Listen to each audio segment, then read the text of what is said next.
Hello student, आशीर्वाद academy Sarana में आपका हार्दिक स्वागत है।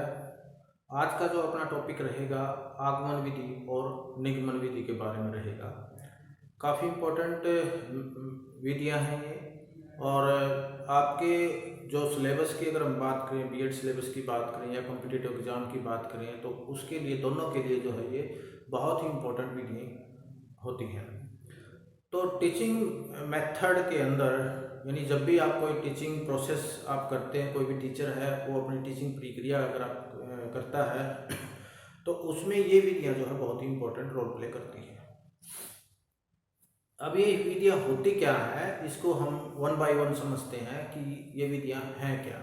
देखिए, आगमन विधि और निगमन विधि, ये पहली बात कि ये दोनों विधियाँ जो हैं एक दूसरे के विपरीत आप कह सकते हैं, एक दूसरे के पूरक आप कह सकते हैं। तो यहाँ पर सबसे पहले हम बात करते हैं आगमन विधि की बात करते हैं। आगमन विधि की बात करें तो आगमन विधि को हम इंडक्टिव मेथड का नाम दिया जाता है, यानी इंग्लिश में हम इसको जो है इंडक्टिव बोलते हैं, इंडक्टिव मेथड बोलते हैं।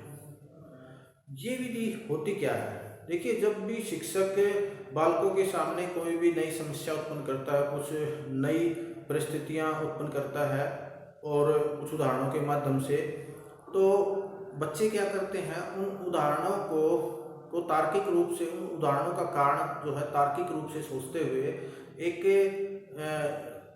एक सिद्धांत पर पहुंचते हैं, एक नियम पर पहुंचते हैं, एक सूत्र उसके रिगार्डिंग जो है बना लेते हैं, एक धारणा विचारधारा उनके अनुसार बना लेते हैं। तो वही विचारधारा क्या कहलाती है, इंडक्टिव मेथड का रूप ले लेती है। अब जिस प्रकार से अगर कोई गर्म वस्तु है और हम बच्चे को अगर उस गर्म चीज़ के पास ले जाया जाए तो उसको वो गर्म लगेगी। अब वो ये अनुमान लगा लेता है कि किसी भी गर्म चीज़ के पास जाने से मेरा हाथ जल सकता है, मैं खुद जल सकता हूँ, तो इसलिए वो हमें गर्मी उत्पन्न करती है। या फिर एक छोटा सा बच्चा है और उसके जो है, जब वो छोटा होता है तो वहाँ पर उसके भाई की जो है डेथ हो जाती है, तो उसके भाई को रोकते हुए लोग ले जाते हैं, तो उसको ये पता नहीं चलता कि ये हो क्या रहा है। फिर कुछ ही समय बाद जो है उसके आसपास में किसी बूढ़े बुजुर्ग की जो है डेथ हो जाती है, तो उसको भी लोग जो है रोते हुए और ले जाते हैं।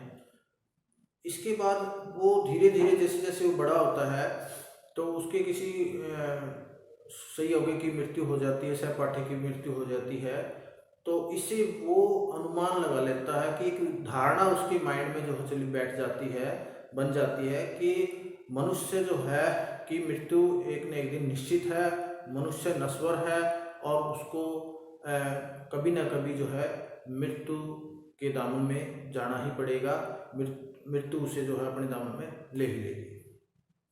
तो इसीलिए हम एक दूसरे को देखते हुए जो नई विचारधाराएं उत्पन्न कर लेते हैं। देखो, कुछ चीज़ें ऐसी होती हैं जो दूसरों के द्वारा बनाई जाती हैं, उनको हम अपने आप अडॉप्ट कर लेते हैं, लेकिन यहाँ पर दूसरों के द्वारा नहीं बनाई जाती। आगमन विधि में दूसरों के द्वारा नहीं बनाई जाती, वो खुद हमने अपने अनुभव से, अपने तार्किक विचारों से जो है वो सीखनी होती है। तो वही यहाँ पर हम अनुमान लगा लेते हैं उसके बारे में। जैसी भी परिस्थिति होती है तो उस परिस्थिति का अनुमान हम अपने अनुभव से लगाते हैं और उसी के अकॉर्डिंग हम उस निष्कर्ष तक पहुँचते हैं। तो यहाँ पर ये जो विधि है इसको हम मनोवैज्ञानिक विधि बोलते हैं। आगमन विधि क्या है? मनोवैज्ञानिक विधि है।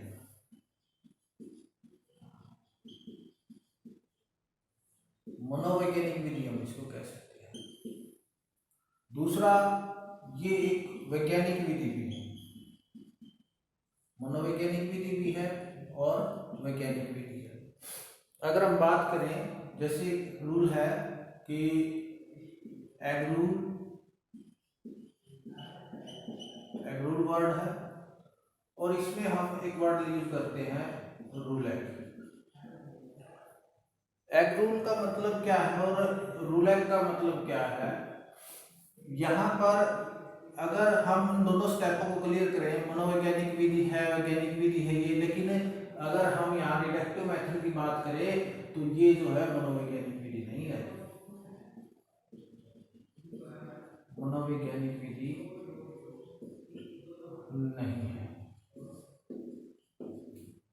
और न ही ये वैज्ञानिक विधि है,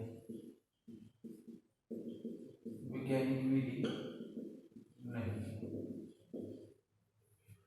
अब ये जो आगमन विधि है ये क्या कहती है, इसमें क्या रूल फॉलो करते हैं हम कि एग रूल का रूल फॉलो करते हैं, यानी आपको पहले एग्जाम्पल दिए जाते हैं, उन एग्जाम्पलों के माध्यम से आप तार्किक चिंतन करते हैं और एक नियम बना लेते हैं कि आप उस नियम तक पहुंचने के लिए, नए बात तक पहुंचने के लिए, एक नए फार्मूले तक पहुंचने के लिए आप पहले उदाहरण का प्रयोग करते हैं, फिर आप जो है उस नियम तक पहुंचते हैं। किस प्रकार से आप पहुंचते हैं, जैसे हम कुछ और एग्जाम्पल ले लेते हैं। मैं आगे देता हूं कि मान लीजिए आपको कोई एग्जाम्पल दिया जाता है। अब एक एग्जाम्पल तो हमने पीछे पढ़ा है कि भाई यदि आपको किसी गर्म चीज के सामने अगर बच्चे को ले जाया जाता है तो ये अनुमान लगा लेता है कि किसी हर गर्म चीज के साथ पास जाएंगे तो हम जो है जल सकते हैं। दूसरा हम एक एग्जाम्पल और यहाँ पर ले लेते हैं कि यदि कोई बच्चा है और वो बच्चा क्या करता है, ये कोई हरी सेब खाता है, ये बच्चा क्या करता है, हरी सेब खाता है। अब कुछ दिनों के बाद यही बच्चा दोबारा से हरी सेब खाता है, यानी जब ये फर्स्ट टाइम हरी सेब खाता है तो उसको वो खट्टी लगती है। क्या लगती है? खट्टी लगती है। दूसरी बार जब वो सेब खाता है कुछ दिनों के बाद, तब भी उसको जो है वो खट्टी लगती है। फिर वो और कुछ दिनों के बाद दोबारा से अगर वो हरी सेब खाता है तब भी उसको वो क्या लगती है, खट्टी लगती है। यानी निष्कर्ष क्या निकला कि जब भी उसने क्या किया, जब भी उसने हरी सेब खाई उसको वो खट्टी लगी। तो निष्कर्षतः मतलब उसने ये अनुमान लगा लिया कि हरी सेब खट्टी होती है। अंततः उसने क्या अनुमान लगाया, अनुमान क्या निकला, यानी या निष्कर्ष क्या निकला, निष्कर्ष ये निकला कि हरी सेब क्या होती है, खट्टी होती है। उसको खाओ या ना खाओ, लेकिन उसने बिना खाए ही ये निष्कर्ष तक वो पहुंच गया कि अगर हरी सेब अगर आप खाएंगे तो वो खट्टी रहेंगी, इसलिए उसको नहीं खाना। ठीक है जी, एक एग्जाम्पल तो आपका ये हो गया, यानी आप एग्जाम्पल से चले थे और एक रूल आपने बना लिया कि हरी सेब खाओगे तो वो क्या होगी, खट्टी होगी, इसलिए हमें वो नहीं खानी। दूसरा क्या है, अगर आप कोई एग्जाम्पल लेते हैं,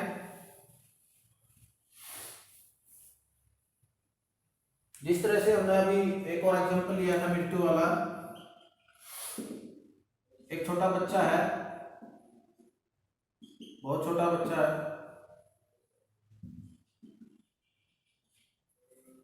और इसके यहाँ पर जो है इसके भाई की जो है मृत्यु हो जाती है, तो वो और बहुत सारे जो लोग होते हैं वो रोते हुए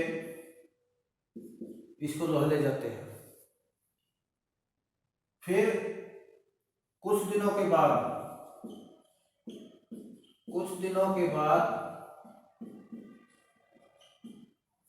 एक बूढ़ा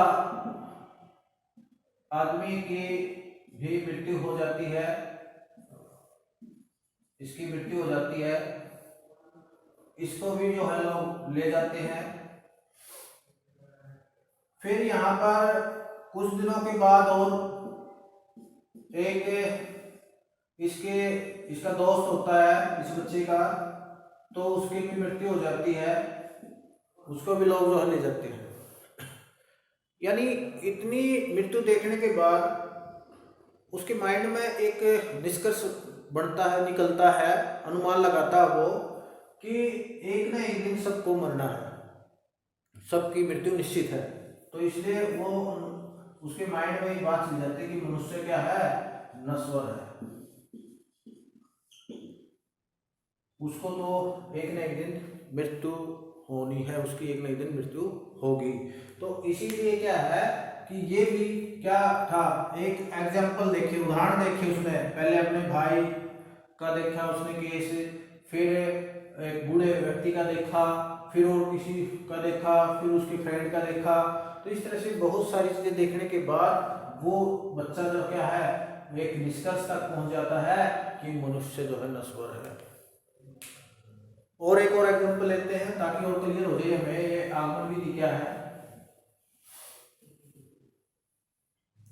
हम एक एग्जाम्पल लेते हैं कि एक आयताकार खेत की लंबाई 8 मीटर, चौड़ाई 4 मीटर, तो खेत का क्षेत्रफल ज्ञात कीजिए। अब यहाँ पर आपको जो है प्रारंभिक स्टेज में आपको ये नहीं बताया गया है कि आयत का क्षेत्रफल क्या होता है, लेकिन अब अध्यापक जो है बच्चों को कहता है कि आप क्या करो, एक 8 भाग लंबाई के और 4 भाग जो है चौड़ाई के आप इसको बांट लीजिए, भागों में आप डिवाइड कर लीजिए। यहाँ पे मैं बना देता हूँ इस तरह से, अगर एक रफ स्केच बने 1 2 3 4 5 6 7 and 8, और फिर 1 2 3 and 4, 8 भाग इसके और 4 भाग इसके हमने क्या किए, वर्ग बना दिए। अब उनको कहा जाता है कि आप इन वर्गों को काउंट कीजिए।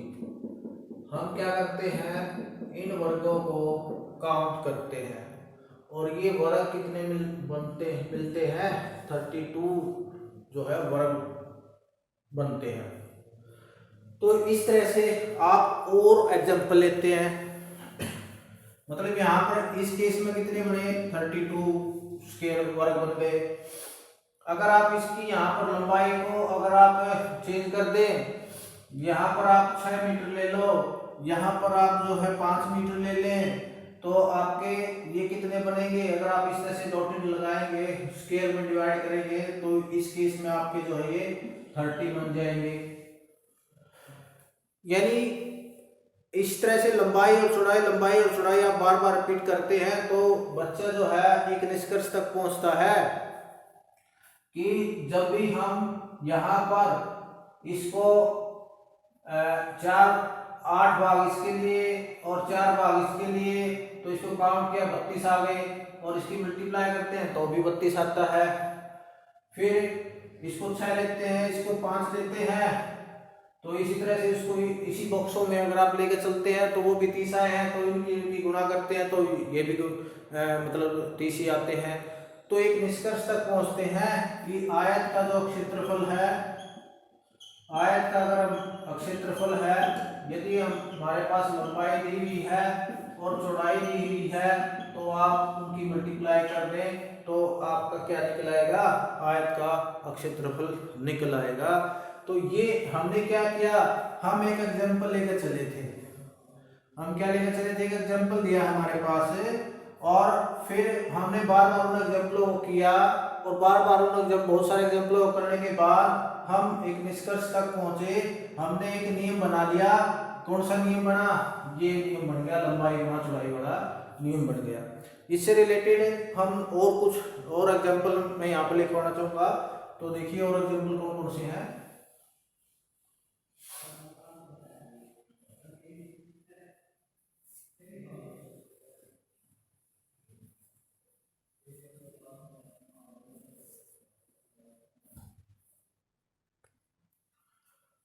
यहाँ पर मैंने कुछ उदाहरण जो कि आगमन विधि से रिलेटेड हमने लिए हैं, और यही कुछ एग्जाम्पल हम जो है निगमन विधि में भी यूज कर सकते हैं।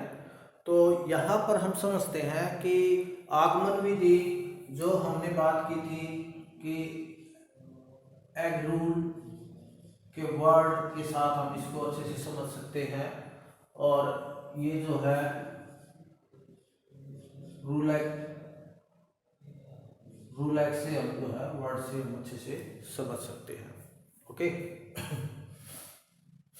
अब क्वेश्चन क्या कहता है, देखो पहले क्वेश्चन को अगर हम समझें, यहाँ पर क्या कहता है, एक खेत की लंबाई 16 सेंटीमीटर और चौड़ाई जो है 14 सेंटीमीटर है, तो परिमाप ज्ञात कीजिए।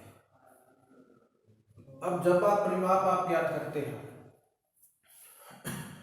तो यहाँ पर आपको ये कहा जाता है कि खेत की लंबाई कितनी है, खेत की चौड़ाई कितनी है, और कितनी बार लंबाई आई है, कितनी बार चौड़ाई आई है। तो यहाँ पर अगर आप देखें, ये एक रेक्टेंगल हम बना लेते हैं, और ये कहता है कि 16 सेंटीमीटर आपकी जो लंबाई है, 14 सेंटीमीटर जो है आपकी क्या है, चौड़ाई है। और लंबाई यहाँ, तो लंबाई यहाँ पर भी है और यहाँ पर भी है, तो आप क्या करते हैं, इनको प्लस कर देते हैं, 16 प्लस 14 प्लस 16 प्लस 14। इस तरह से आपका क्या निकल आता है, परिमाप निकल आता है। तो ये आ जाएगा 4 10 2 3 60 आ जाएगा, तो आपका जो परिमाप कितना आ गया, 60 आ गया। अब इसी तरह से अगर आप कोई और एग्जांपल लेते हैं कि एक खेत की लंबाई 11.5 सेंटीमीटर, चौड़ाई 5.5 सेंटीमीटर है, दिए गए खेत का परिमाप आपने ज्ञात करना है। सेम इसी मेथड से आप इसको फिर कर देते हैं। तो कहने का भाव क्या है, अगर आप इन दोनों फार्मूलों से हम किस निष्कर्ष तक पहुंचते हैं कि यहाँ पर हमने टीचर ये लिख के पूछेगा बच्चों से कि कितनी बार लंबाई यूज हुई है और कितनी बार चौड़ाई यूज हुई है, तो बच्चे कहेंगे सर 2 बार तो लंबाई यूज हुई है और 2 बार जो है अपनी चौड़ाई यूज हुई है, ब्रेथ यूज हुई है। तो हमने क्या किया, अपन इनको प्लस किया है, तो हम क्या करते हैं, इनको भी प्लस कर देते हैं। तो एक निष्कर्ष निकल के सामने आता है कि 2 को अगर दोनों में से कॉमन ले लें तो L + B बन गया। तो इसका मतलब क्या है कि हम बच्चे इस निष्कर्ष तक पहुंच जाते हैं कि आयत का परिमाप हम कैसे निकालते हैं। तो आयत का परिमाप क्या होता है, 2 × L + B length plus breadth, आप ये निष्कर्ष तक पहुंच सकते हैं। तो ये अपना क्या है, आगमन विधि से हमने एक खोज कर दी। देखिए स्थायी रूप से सीखना, आगमन विधि में एक पॉइंट और निकल के सामने आता है कि स्थायी रूप से सिखाया जाता है। इस विधि से जो है स्थायी ज्ञान होता है, हमें रटना नहीं पड़ता, ये रटने पर बल नहीं देती, ये हमें जो है स्थायी रूप से सिखाती है। क्योंकि बच्चा देखिए आराम से सीखता है, ऐसे ऐसे निष्कर्ष निकाले उन्होंने, इन स्टेप से गुजरा तो अपना निष्कर्ष निकल गया, एक अनुमान लगा लिया उन्होंने कि अगर हम ऐसे 2 लंबाई है 2 चौड़ाई है, तो ये जनरलाइज कर लिया, वेरीफाई हो गया है कि 2 लंबाई 2 चौड़ाई है, तो इसका मतलब हम इसको ऐसे लिख सकते हैं, 2 × L + लंबाई जमा चौड़ाई आप लिख सकते हैं। दूसरा क्या है, अगर आप तीसरे एग्जांपल पर देखें तो इसकी हम जो है डिफरेंस भी करेंगे कि आगमन विधि और निगमन विधि में डिफरेंस क्या होता है। क्योंकि अगर आप इन्हीं एग्जांपलों को निगमन विधि से लें तो निगमन विधि में आपको मैंने पहले बताया है कि रूल का मतलब क्या होता है कि आपको रूल नियम पहले बता दिए जाते हैं और उदाहरणों को बाद में दिया जाता है आपको हल प्रैक्टिस के लिए, उसको प्रैक्टिस करवाने के लिए आपको केवल जो है इस नियम का जो है प्रयोग किया जाता है। अगर आप आज हम अपने कक्षा कक्ष की तरफ देखें तो कक्षा कक्ष के अंदर जो है आज हमें जो है निगमन विधि से ज़्यादा पढ़ाया जाता है। देखिए दोनों विधियाँ बहुत इम्पोर्टेंट हैं। हम टीचिंग मेथड के दौरान ड्यूरिंग टीचिंग हम क्या करते हैं, दोनों विधियों का टीचर क्या करता है, दोनों विधियों का यूज करता है। दोनों विधियों का भरपूर प्रयोग करना आना चाहिए टीचर को, तभी वो अच्छी प्रकार से शिक्षण प्रक्रिया को जो है अच्छी प्रकार से दे सकता है। तो यहाँ पर क्या है, देखिए जब हम प्राइमरी स्टेज पर सिखाते हैं बच्चों को, तो प्राइमरी स्टेज पे सिखाने के लिए हमें आगमन विधि बहुत ही बेनिफिशियल रहती है। ये छोटे बच्चों के लिए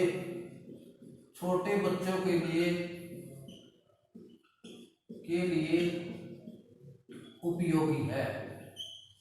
भाई छोटे बच्चों के लिए क्या है, ये विधि बहुत उपयोगी है, क्योंकि हम छोटे बच्चे इसको आसानी से वो समझ सकते हैं, स्टेप बाय स्टेप से समझ सकते हैं। मान लीजिए किसी बच्चे को जो है हम क्या करते हैं, टेबल सिखाते हैं। मान लीजिए 2 की टेबल सिखानी है, हमने 2 की टेबल हमने जो है सिखानी है, तो हम क्या करते हैं, बच्चों को हम छोटी छोटी जो स्टिक दे देते हैं या हम गोलियां दे देती हैं। तो उसके अकॉर्डिंग हम ये कहते हैं कि आप जो है इनको एक हर उसमें 2 गोलियां आपने रखनी है। अब जिस तरह से अब 2 गोलियों की पहले केस में वो कहेगा कि 1 ढेरी बनाओ, फिर 2 ढेरी बनाओ, फिर 3, फिर 4, फिर 5, फिर 6, अंतर 10 ढेरियां बनानी है। तो इस तरीके से बच्चा जो है अनुभव से सीखता जाता है। एक तरह से हम लर्निंग बाय डूइंग भी कर रहे हैं, हम करके सीख रहे हैं। अगर वो करके सीखता है तो यहाँ पर जो है उसको टेबल जो है आसानी से याद हो जाती है। तो टेबलों को याद करने के लिए भी जो है आगमन विधि का जो है प्रयोग किया जाता है। और उसके बाद निगमन विधि में हम क्या करते हैं कि निगमन विधि में पहले ही टेबल याद करवा दी जाती है और पहले उसको बोल दिया जाता है कि अपनी टेबल याद कर लेना भाई, उसके बाद ही आपको जो है ये एक्सरसाइज समझ में आएगी। तो उसको केवल टेबल याद करवा दी जाती है और टेबल करवाने के बाद हम ये कहते हैं कि 5 की टेबल लिखो, 6 की टेबल लिखो, या 5 को 2 से गुणा करें कितना आएगा, 5 को 7 से गुणा करें कितना आएगा। तो इस तरह से छोटी छोटी बातें जो है ये बच्चों को जो है सिखाई जाती हैं। तो इन टेबलों के माध्यम से ही आप यहाँ पर, लेकिन यहाँ पर वो क्या कर रहे हैं, खुद करके सीख रहे हैं। खुद करके सीखते हैं तो वो तार्किक ढंग होता है उनके अंदर, यानी तार्किक ढंग से सीखना आगमन विधि में आता है। तार्किक रूप से सीखना भी क्या है, तार्किक लर्निंग। तार्किक जो सीखना है, तार्किक ढंग से जो सीखना है वो भी आगमन विधि सिखाती है। यानी तर्क पर आधारित विधि है ये। तर्क करके हम सीखते हैं, तर्क करके हम सीखते हैं। तार्किक ढंग से सीखना भी ये विधि हमें जो है बताती है, एक तरह से अनुसंधान मार्ग पर ले जाती है। यह विधि जो है हमें अनुसंधान मार्ग पर भी लेके जाती है। तो आगमन विधि जो है अनुसंधान भी करने में हमारी सहायता करती है। तीसरा उदाहरण हम ले लेते हैं कि त्रिभुज के तीनों कोणों का योग 180 डिग्री बनता है। अब देखिए त्रिभुज के तीनों कोणों का योग आप तौर पर हमें सब ने पता है कि त्रिभुज के तीनों कोणों का योग 180 डिग्री होता है, जो कि आंतरिक कोणों का योग हम यहाँ पर कहेंगे। त्रिभुज के आंतरिक कोणों का योग क्या होता है, 180 डिग्री होता है, संपूरक होता है। अब यहाँ पर बच्चे क्या करते हैं, एक तो टीचर ऐसे ही बता देता है, लेकिन बच्चों को पहले त्रिभुज बनवाई जाती है। हम यहाँ पर क्या है, बच्चों को कहते हैं कि भी आप क्या करो, एक त्रिभुज बना लीजिए। बच्चे क्या करते हैं, एक कोई भी त्रिभुज बना लेते हैं और ट्रायंगल बनाने के बाद जो एंगल आते हैं उनको हम कहते हैं कि इसका जो है मेजरमेंट कीजिए। आप प्राइमरी लेवल में ज्यादा पढ़ेंगे इन चीजों को कि आप इन एंगलों को जोड़िए, इन एंगलों का मेजरमेंट करो। पहले इन एंगलों का मेजरमेंट करने के बाद यानी मापने के बाद आप इनको प्लस कीजिए और आप देखेंगे कि इन सभी तीनों कोणों का योग, मान लो ए बी और सी है, ये एंगल ए है, ये एंगल बी है और ये एंगल सी है, इन सभी का कोणों का योग कितना आता है, 180 डिग्री निकलता है। फिर आपने कोई और ट्रायंगल ली, आइसोसेलेस ट्रायंगल ली, फिर राइट एंगल ट्रायंगल ली, फिर स्केलेन ट्रायंगल ली, तो इस तरह से जो है इक्विलेटरल ट्रायंगल ली। तो जितनी भी ट्रायंगलें हैं आप बारी बारी से आप लेते रहे। कोई किसी की छोटी साइड कर दी, किसी की बड़ी साइड कर दी, किसी की कितनी कर दी, किसी की कितनी कर दी। तो आप किसी भी तरीके से ले लीजिए ट्रायंगल, उन सभी के आंतरिक कोणों का योग कितना निकलता है, 180 निकलता है। तो इस तरह से बहुत सारे एग्जाम्पलों के बाद बच्चा इस निष्कर्ष तक पहुंचता है कि त्रिभुज के आंतरिक कोणों का योग तो 180 डिग्री होता है। तो यहाँ पर ये निष्कर्ष तक हम निकाल सकते हैं। तो इससे भी क्या हुआ कि बच्चे को एक उदाहरण दिया था कि त्रिभुज के तीनों कोणों में 180 डिग्री होता है या नहीं होता, ये बताइए। तो उसने खुद स्वयं करके देखा, एक त्रिभुज पे अप्लाई किया, फिर दूसरी पे अप्लाई किया, फिर तीसरी पे अप्लाई किया, इस तरह से बहुत सारी त्रिभुजों पे अप्लाई किया। तो जित भी देखता वो सभी जगह 180 डिग्री मिलता, आंतरिक कोणों का योग 180 डिग्री मिलता। तो इससे वो निष्कर्ष तक पहुंच जाता है कि त्रिभुज के तीनों कोणों का योग कितना होता है, 180 डिग्री होता है। फिर हमने देखिए यहाँ पर जो है अलजेब्रिक में हमने सीखा है, यानी जो हमने एक एक नियम के बारे में हमने सीखा हुआ है। अब यहाँ पर एक अलजेब्रिक सूत्र भी दिया हुआ है, आइडेंटिटी आपने पढ़ी होगी, a प्लस बी का square square plus 2ab plus b square का निर्माण भी हम आगमन विधि से कर सकते हैं। अब इसका भी निर्माण हम आगमन विधि से कैसे करते हैं, जैसे कि आप प्राइमरी स्टेज में आपने मल्टीप्लाई करनी सीखी थी अलजेब्रिक टर्म की, कि a प्लस बी की a प्लस बी के साथ मल्टीप्लाई कर दीजिए, a को a के साथ करेंगे a स्क्वायर, इसको इसके a b के साथ a b हो जाएगा, इसको करेंगे तो a b हो जाएगा, इसको करेंगे तो b स्क्वायर हो जाएगा। तो ये आ गया a square plus 2ab plus b square.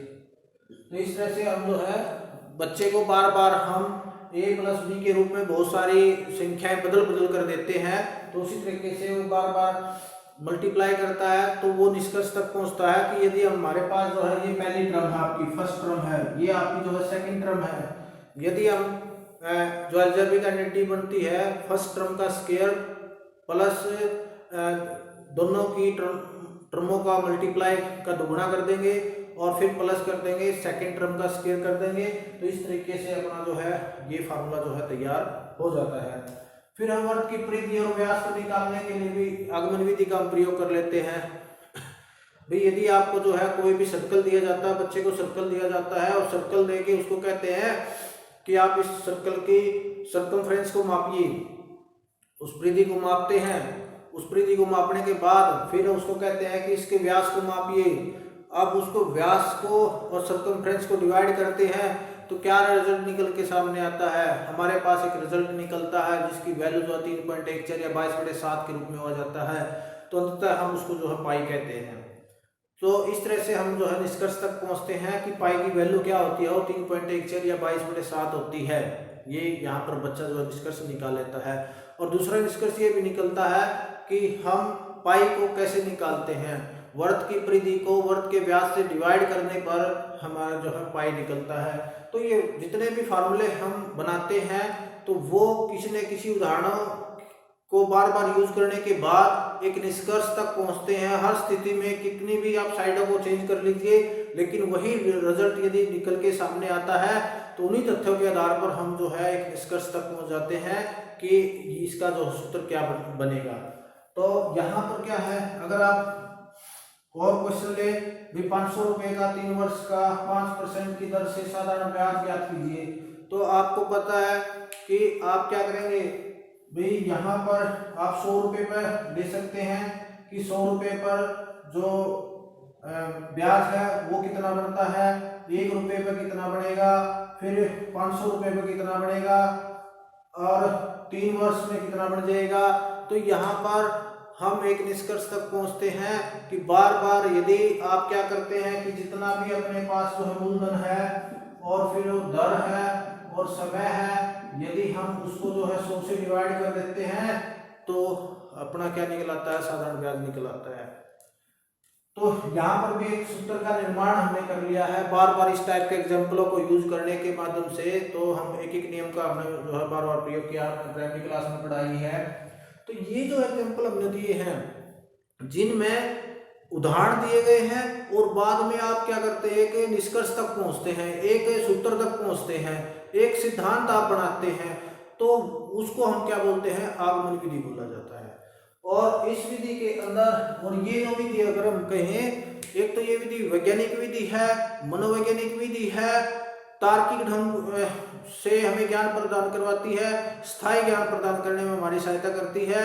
इसमें पहले उदाहरण दिए जाते हैं और तर्क करके बालक जो है एक निष्कर्ष तक पहुंचता है।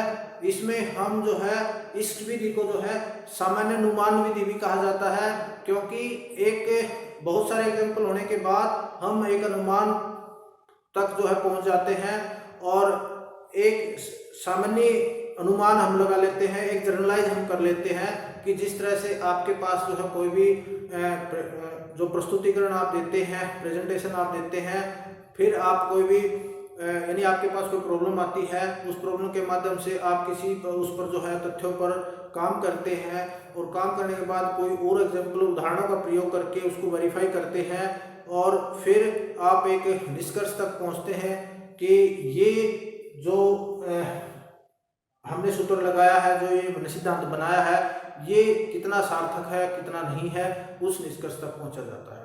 तो यहाँ पर और दूसरी बात मैं ये भी कहूँगा कि ये जो विधि आगमन विधि जो है वो छोटे बच्चों के लिए जो है बहुत उपयोगी है, छोटे बच्चों के लिए उपयोगी है। अब इसी के अपोजिट आप ले लीजिए निगमन विधि को। निगमन विधि में क्या होता है, रूल पर काम करती है, यानी पहले आपको जो है रूल बता दिए जाते हैं, उसके बाद उन रूलों के आधार पर आपको एग्जाम्पल दे दिए जाते हैं और आपको कहा जाता है इसको सोल्व करो। जिस तरह से आपकी टेक्स्ट बुक, आप कोई भी टेक्स्ट बुक ले लीजिए, उस टेक्स्ट बुक में आपको पहले कुछ नियम बताए जाएंगे कि भाई साधारण ब्याज में आपको ये फॉर्मूला याद करना है, फिर मूलधन में ये मूलधन का ये है, दर का ये है। तो इस तरह से जो है आपको सारे फॉर्मूले ऑलरेडी पहले ही बता दिए जाते हैं और उसके बाद फिर कुछ एग्जाम्पल दिए जाते हैं। उन एग्जाम्पलों के माध्यम से, उन फॉर्मूलों के माध्यम से आप उन प्रॉब्लम को जो है सोल्व करते हैं, तो आप क्या रहेगा, निगमन विधि हो जाएगी। अब जब यदि हम थोड़ा और इस पर गौर करें कि दूसरी बात अगर हम और इसमें जो हम विशेष ध्यान रखें कि ये जो विधि है, जो आगमन विधि है, ये विशेष से सामान्य की ओर चलती है, विशेष से सामान्य की ओर चलती है, स्थूल से सूक्ष्म की ओर चलती है और उदाहरण से जो है निष्कर्ष तक जो है ये चलती है। यहां मैं लिख देता हूं,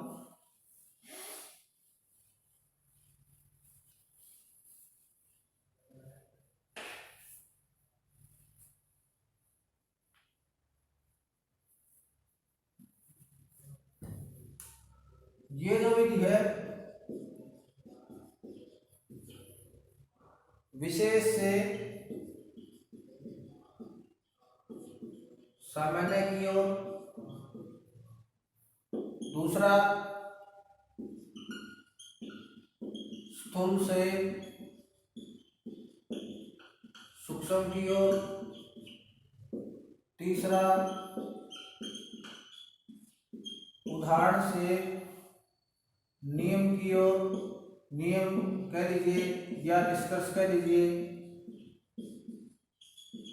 की ओर जो है चलती है।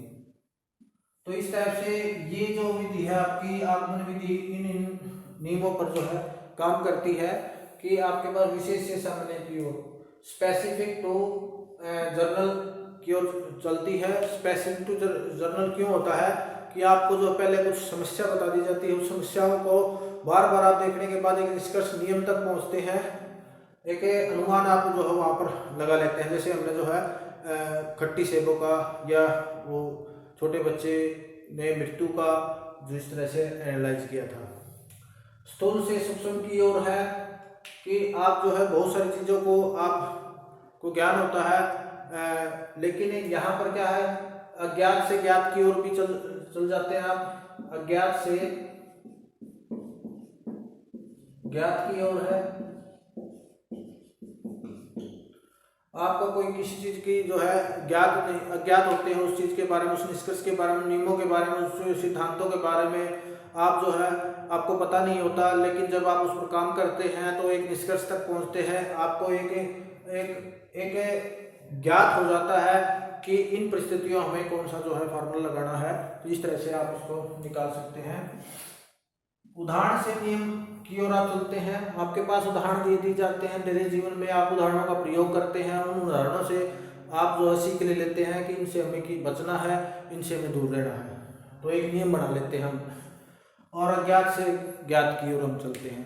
लेकिन अगर आप इसका अपोजिट कर देते हैं, वही अपोजिट कर देते हैं, तो आपका निगमन विधि बन जाता है। निगमन विधि में क्या, सामान्य से विशेष की ओर हो जाएगा, सूक्ष्म से स्थूल की ओर हो जाएगा, नियम से उदाहरण की ओर हो जाएगा, ज्ञात से ज्ञात की ओर हो जाएगा।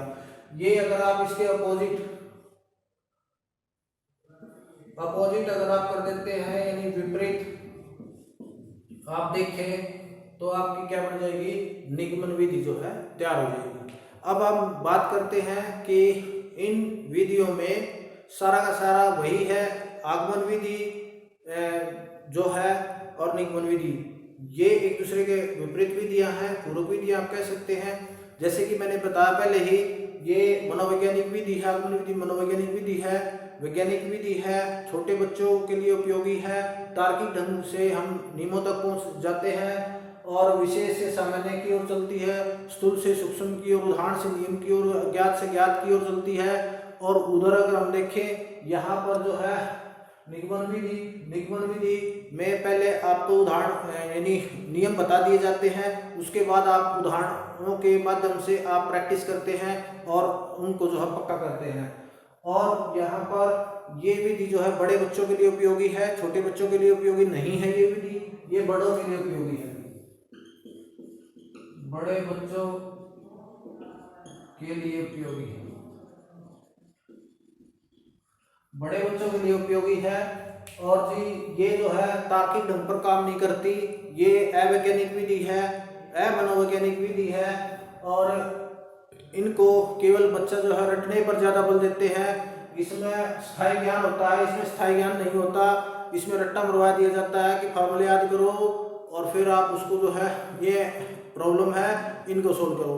तो केवल क्या करते हैं बच्चे रट जाते हैं, और इसी तरह से जो है उनको रटवा कर ज्ञान दिया जाता है, जिसके माध्यम से कई बार जो क्या होता है समय आने पर जो हमें वो ज्ञान जो है हम भूल जाते हैं। तो इसलिए इसको जो है स्थायी ज्ञान नहीं कहते इस विधि में, इसमें स्थायी ज्ञान नहीं दिया जाता। तो ये आपका जो है डिफरेंस भी आपने साथ के साथ मैंने इसमें जो है रिपीट कर दिया है। और दूसरा, इस विधि दोनों विधियों को अगर आप ध्यान से देखें तो ये एक दूसरे के जो है अपोजिट विधियां हैं। आइए कुछ और इसको डीपली हम इसमें जाते हैं, तो इसके डिफरेंस को लिख के हम देखते हैं क्या है ये। तो यहाँ पर हम बात करते हैं इनके डिफरेंस की, बात करते हैं कि आगमन विधि और निगमन विधि यानी इंडक्टिव मेथड और डिडक्टिव मेथड में क्या डिफरेंस है। इसी डिफरेंस से हम पूरा क्वेश्चन जो हम तैयार कर सकते हैं। अगर आपको ये डिफरेंस पता है तो आप क्वेश्चन पूरा अपने लेवल पर तैयार कर सकते हैं। तो देखिए पहला क्या कहता है, मनोवैज्ञानिक विधि। जैसे कि हमने पहले ही बात की है कि ये विधि आगमन विधि मनोवैज्ञानिक विधि है, लेकिन निगमन विधि मनोवैज्ञानिक विधि नहीं है। क्योंकि मनोवैज्ञानिक विधि क्यों नहीं है? क्योंकि यहाँ पर बच्चा जो है का जो मनोवैज्ञानिक तरीका है वो होता ही नहीं। क्योंकि इसमें तो क्या है, आगमन विधि में मनोवैज्ञानिक तरीके यूज करता है, वो बार बार समस्याएं देखता है, समस्याओं को सुलझाने की कोशिश करता है, और उसी वे में अब जो भी उसका मानसिक स्तर होता है उस मानसिक स्तर के अकॉर्डिंग जो भी समस्या उत्पन्न होती है उस समस्या का समाधान वो निकालना सीखता है, और एक निष्कर्ष तक पहुंचता है कि इसका निष्कर्ष जो है क्या निकलता है, एक अनुमान वो लगा लेता है, और इसलिए इसको जो है सामान्य अनुमान विधि भी जो है कहा जाता है। दूसरा वैज्ञानिक विधि है, और ये निगमन विधि वैज्ञानिक विधि नहीं है। तीसरा, विशेष से सामान्य की ओर, स्थूल से सूक्ष्म की ओर, उदाहरणों से नियम की ओर, ज्ञात अज्ञात से ज्ञात की ओर चलता है। शिक्षक जो है इस तरह से चल के वो किस सूत्र तक जो है पहुंचता है। लेकिन इसमें क्या, निगमन विधि में सामान्य से विशेष की ओर, सूक्ष्म से स्थूल की ओर, नियम से उदाहरण की ओर और ज्ञात से ज्ञात की ओर चलता है। तो तब जाके जो है वो उस सूत्रों का प्रयोग करके उस रिजल्ट तक, निष्कर्ष तक पहुंचता है। इसमें क्या होता है, बालक स्वयं नियमों तथा सूत्रों का पता लगाते हैं। बालकों में इतनी क्वालिटी हो जाती, विकसित हो जाती है कि वो स्वयं नियमों का प्रयोग करके और सूत्रों का पता लगाते हैं, जो भी नियम है, सिद्धांत है, किन किन सिद्धांतों पे टिके हुए हैं। लेकिन निगमन विधि में इसमें दूसरों द्वारा खोजे गए नियमों पर निर्भर रहना पड़ता है। दूसरों ने जो फॉर्मूले बता दिए, जो सूत्र बता दिए हैं, जो सिद्धांत बता दिए हैं, तो हमें उन्हीं को मानना पड़ता है, उन्हीं को मानकर हम जो है आगे फर्दर जो है, क्योंकि मैथ के अंदर जो बहुत सारी स्टेटमेंट ऐसी है जिसको हम प्रूव नहीं कर सकते, उनको मान कर ही चलना पड़ता है। तो मान्यताएं होती हैं, उनको मान्यताएं बोला जाता है कि पहले ही ऑलरेडी उनको इस रूप में मान्यता मिल चुकी है। अब क्या समस्या को हल करने में अधिक समय लगता है? अगर आगमन विधि की बात करें, इसमें कोई भी समस्या है, देखिए जब आप उसको डीपली स्टडी कर रहे हैं तो नो डाउट उसमें समय तो अधिक लगेगा ही, तो इसलिए उसमें समय अधिक लगता है। आगमन विधि में समस्या को हल जब हम करते हैं, लेकिन निगमन विधि में समस्या को हल करने में कम समय लगता है, क्योंकि आपके पास सूत्र है, सूत्र अप्लाई ही करना है आपने और कैलकुलेशन करके आपने आंसर दे देना है। दूसरा छठा पॉइंट क्या, बालकों की मानसिक शक्तियों का विकास होता है इसमें, क्योंकि जब बार बार आप किसी भी समस्या पर आप काम करते हैं तो उन समस्याओं का समाधान आप आराम से जो उसको निकाल सकते हैं, तो इसलिए उनके बालकों की मानसिक शक्तियों का विकास होता है। लेकिन निगमन विधि में बालकों की मानसिक शक्तियों का विकास नहीं होता, क्योंकि इसमें केवल सूत्र दिया जाता है। दूसरा और भी बहुत सारे पॉइंट है, ये जो विधि है ये तार्किक ढंग से समस्या का समाधान करती है, समाधान किया जाता है, लेकिन इसमें कोई भी तार्किक ढंग का प्रयोग नहीं किया जाता। और बहुत सारे पॉइंट आप लिख सकते हैं, जैसे कि हम बात करें, ये जो विधि है इसमें स्टूडेंट और अध्यापक दोनों सक्रिय रहते हैं, तभी वो परिणाम तक पहुंच सकते हैं, निष्कर्ष तक पहुंच सकते हैं। लेकिन निगमन विधि में अध्यापक और छात्र सक्रिय रहने की आवश्यकता नहीं है, क्योंकि अध्यापक केवल सूत्र बता देगा तो स्टूडेंट को उस सूत्र का प्रयोग करके उसका रिजल्ट जो है निकालना होता है। तो इस तरीके से आप इनके डिफरेंसेस को बता सकते हैं, और इसको तो अच्छी प्रकार से आप एक बार रीड आउट और कर लेना। तो अगर कोई दिक्कत लगे तो हमें कमेंट सेक्शन में जाके कमेंट करके बता सकते हैं, ताकि हम आपके लिए जो है और वीडियो जो है ला सकें। तो आशा करते हैं आपको ये वीडियो पसंद आई होगी। यदि फिर भी कोई डाउट लगता है तो आप कमेंट सेक्शन में हमें ज़रूर बताएं। तो जैसी हमारे पास सुविधाएं हैं उसके अकॉर्डिंग हम काम कर रहे हैं। तो आप इस वीडियो को जो है ज़्यादा से ज़्यादा ज़रूरतमंदों तक जो है पहुँचाने का कष्ट करें। चैनल को सब्सक्राइब करें, शेयर जरूर किया करो, क्योंकि शेयर करने से किसी ज़रूरतमंद का जो काम चल सकता है। आगामी जो है आपके एग्ज़ाम आने वाले हैं, तो उन एग्ज़ामों के लिए आप तैयार रहें। तो बेस्ट ऑफ लक ऑलरेडी पहले ही। तो थैंक यू, मिलते हैं अगली वीडियो में।